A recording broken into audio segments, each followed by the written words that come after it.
আওয়ামী লীগ কোনো রাজনৈতিক সংগঠন নয়। সো গাইস, প্রথমে এই ভিডিওটি দেখি, তারপর দেখবো পাবলিকের করা সিরিয়াস কমেন্ট। আওয়ামী লীগ জাতিসংঘ স্বীকৃত সশস্ত্র জঙ্গি সংগঠন। আওয়ামী লীগ কিংবা ছাত্রলীগ এটি কোনো রাজনৈতিক সংগঠন নয়। মোহাম্মদ রাসেল ব্যাপারী লিখেছেন, স্রোতের বিপরীতে কথা বলতে হিম্মত লাগে, যেটা এনসিপির পক্ষেই সম্ভব। সবসময় পাশে আছি। সাদেক আলী লিখেছেন, কথা যাই হোক, আওয়ামী লীগ এখন সকল দলের আলোচনার কেন্দ্রবিন্দু। এটাই আওয়ামী লীগের রাজনৈতিক বিজয়। ইয়ামিন আহমেদ নাফি লিখছেন, বক্তব্য কি অসাধারণ। ছেলেটা একদিন জাতিসংঘের মহাসচিব হবে ইনশাল্লাহ। রাফসান জুমন লিখেছেন, দেশে থাকেন দাতলা, কোথাও পালায়েন না। এমডি আব্দুল্লাহ আল নাইম লিখেছেন, আসছিলাম কমেন্ট পড়তে, ভরপুর বিনোদন পেলাম। এমডি শফিক লিখেছেন, বেশি হিম্মত দেখাতে নাই রে ভাই, বনে বাঘ না থাকলে শিয়ালও মনে করে আমিই ভাগ, তাই নয় কি?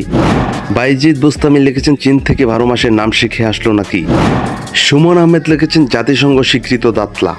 প্রিয় দর্শক, আপনাকে অসংখ্য ধন্যবাদ। আমাদের এই আয়োজন কেমন লেগেছে অবশ্যই কমেন্টে জানান। যদি ভালো লেগে থাকে নিয়মিত ভিডিও পেতে ফলো এবং সাবস্ক্রাইব করে সাথেই থাকুন।